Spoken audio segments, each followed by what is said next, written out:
आओ बच्चों, आज पढ़ते हैं हम 8th ग्रेड अभ्यास पुस्तिका गणित कक्षा 8।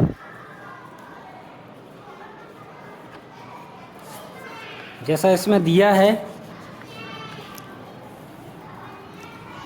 अध्याय 1 परिमेय संख्या, एक चर वाले रैखिक समीकरण, चतुर्भुज को समझना, आंकड़ों का प्रबंधन, वर्ग और वर्गमूल, घन और घनमूल, राशियों की तुलना, बीजीय व्यंजक एवं सर्वसमीकरण, क्षेत्रमिति, घातांक और घात, सीधा और प्रतिलोम समानुपात, गुणनखंडन, आलेखों से परिचय, गणित की वैकल्पिक विधियाँ। तो ये हमारी गणित की 8th ग्रेड की पुस्तिका है। इसको हम आज पढ़ने जा रहे हैं। तो अध्याय 1 परिमेय संख्याएं। तो आपको पता है परिमेय संख्या किसे कहते हैं?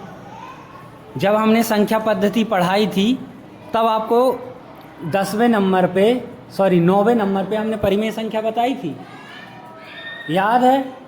तो क्या कहते हैं परिमेय संख्या किसे कहते हैं? वे संख्याएं जिन्हें हम P/Q के रूप में लिख सकते हैं। कुल मिला के बटे वाली संख्याएं क्या रहती हैं? परिमेय संख्या। जिनको हम बटे के रूप में लिख सकते हैं वो क्या रहेंगी? परिमेय संख्या रहेंगी।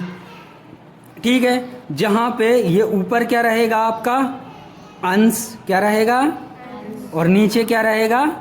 हर। ऊपर अंश और नीचे हर।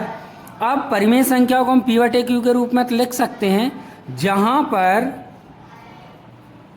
जहाँ पर क्या होगा कि Q is not equal to 0, मतलब यहाँ हर में कभी भी 0 नहीं आएगा, है ना? बाकी ऊपर आ जाए, अंश में 0 आ जाए, हमें कोई दिक्कत नहीं, लेकिन नीचे 0 नहीं आएगा। क्यों? क्योंकि ये परिमेय संख्या की परिभाषा कहती है। ठीक है। अब आगे दिया है हमें क्या? संख्याओं का अध्ययन अपने परिवेश की वस्तुओं को गिनने से शुरू होता है। तो हमने क्या पढ़ा था? प्राकृत संख्या पढ़ी है। प्राकृत संख्या की परिभाषा क्या है? प्राकृत संख्या की परिभाषा है वे संख्याएं जिनसे हम गिनती या गणना करते हैं। तो वो हो गई क्या? प्राकृत संख्या। तो वही चीज ये बोल रहा है। ठीक है।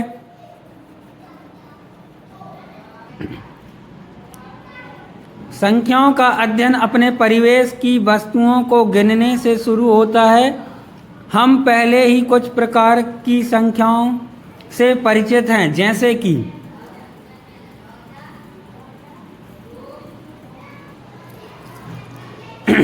तो पहली दी है क्या?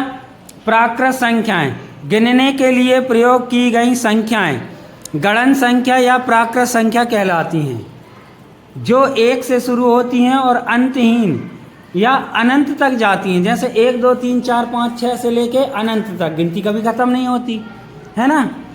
फिर दिया है आपको क्या? पूर्ण संख्याएं। यदि हम इन प्राकृत संख्याओं को, मतलब प्राकृत संख्या क्या? 1 2 3 4 से अनंत तक संख्या में शून्य को और मिला दें, शून्य को और भी शामिल कर लेते हैं, तो यह पूर्ण संख्या बन जाती है। जैसे 0 1 2 3 4 5 6 और कहाँ तक? अनंत तक। ठीक है। अब बात आती है क्या? पूर्णांक संख्या की। कौन सी संख्या? पूर्णांक संख्या। यदि हम इन पूर्ण संख्याओं में ऋणात्मक संख्याएं भी शामिल कर लें तो यह पूर्णांक कहलाते हैं। जैसे ऋण 3, ऋण 2, ऋण 1, 0 1 2 3 4। तो ऋण अनंत से लेकर ऋण धन अनंत तक की पूरी संख्याएं क्या कहलाती हैं? पूर्णांक संख्या कहलाती हैं, है ना? यदि हम इन पूर्णांकों को अनुपात के रूप में लिखें, जैसे कि 3/2 या 5/4 ऋण के, है ना, या 3/8, तो यह परिमेय संख्या कहलाती है। इस प्रकार परिमेय संख्या को दो पूर्णांक P और Q के अनुपात, मतलब P/Q या P/Q के रूप में व्यक्त किया जाता है, जहाँ पे क्या होगा? Q 0 के बराबर नहीं होगा, मतलब जो हर बताया था हमने उस हर में 0 नहीं आएगा। सभी पूर्णांक भिन्न और दशमलव संख्याएं परिमेय संख्याएं हैं। सभी पूर्णांक संख्याएं भिन्न और दशमलव वाली संख्याएं क्या हैं?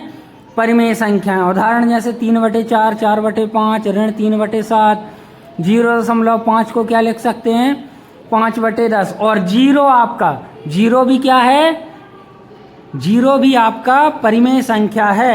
ये क्लास 9वीं के पहले ही प्रश्नावली में दिया गया है आपको, है ना, कि 0 परिमेय संख्या है या नहीं है। ठीक है, इसके बाद दिया गया है आपको सभी पूर्णांक भिन्न दशमलव, ये हो गया।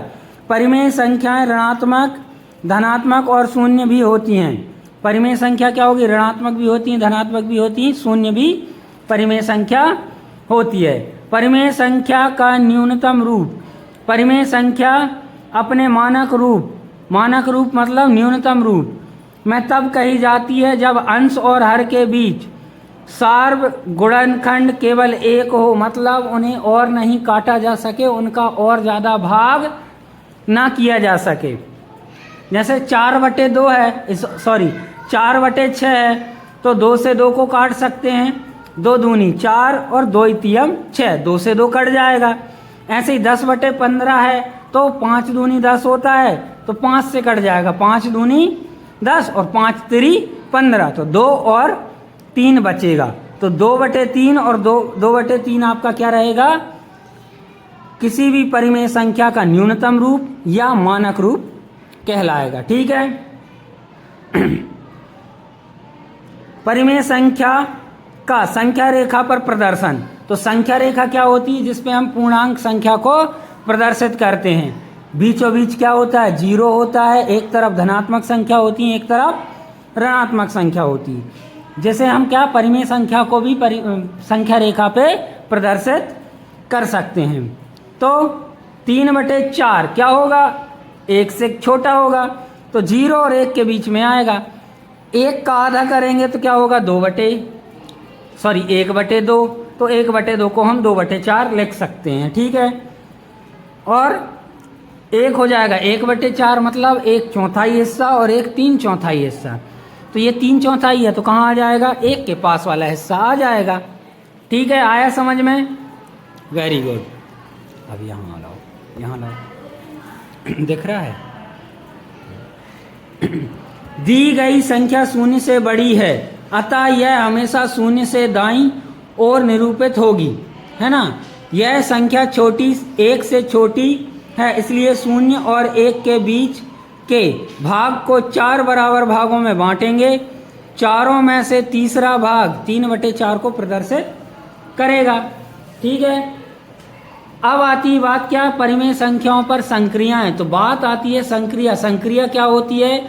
परिमेय संख्याओं की क्या होती है? संक्रिया कहलाती, जोड़ना, घटाना, गुणा और भाग, है ना। तो इनका जोड़ना, घटाना, गुणा, भाग उसी प्रकार किया जाता है जैसे कि भिन्नों का में किया जाता है।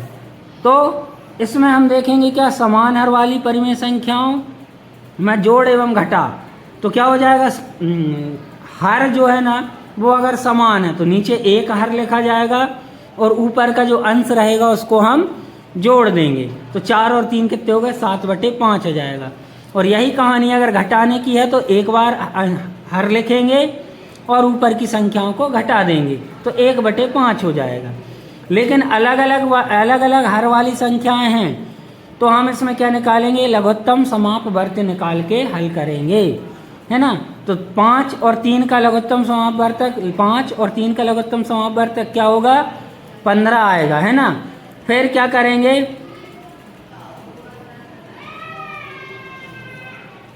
फिर अपन ये करेंगे कि 15 में 5 का भाग देंगे तो कितना आएगा? 3 आएगा, तो 3 का गुणा करेंगे अपन अंश में, तो 7 3 21 और ऋण है तो ऋण आएगा।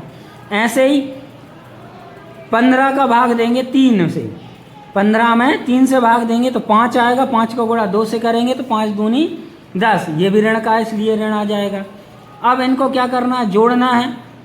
जोड़ देंगे 21 और 10, दोनों ऋण की संख्याएं समान चिन्ह क्या होते हैं? जुड़ते हैं, तो 31/15 आ जाएगा। ठीक है, इसी प्रकार से हम आगे चलते हैं, देखते हैं क्या? योज्य तत्समक। क्या हो गया? योज्य तत्समक। जब भी किसी पूर्ण संख्या, पूर्णांकों और परिमेय संख्या में किसको जोड़ा जाता है? शून्य जोड़ा जाता है, तो वह योग फिर से वही संख्या होती है, अतः शून्य क्या हो गया? योज्य तत्समक है। शून्य क्या है आपका? योज्य तत्समक। बेटा जितना ज़्यादा बोल बोल के करोगे उतनी ज़्यादा चीज़ें याद रहेंगी आपको। ठीक है, योज्य तत्समक क्या रहेगा? शून्य, जीरो। इसके बाद आती है क्या, गुणात्मक तत्समक। गुणात्मक तत्समक क्या है, गुणात्मक तत्समक क्या है कि जब हम किसी संख्या में ऐसी संख्या का गुणा करें कि वही संख्या प्राप्त हो, तो वो कहलाता है उस संख्या का गुणात्मक तत्समक। तो एक का हम किसी भी संख्या में गुणा करेंगे तो वही संख्या प्राप्त होती है। जैसे 5 एकम 5 है ना, तो क्या होगा, एक जो है ना आपका वह गुणात्मक तत्समक कहलाएगा। ठीक है।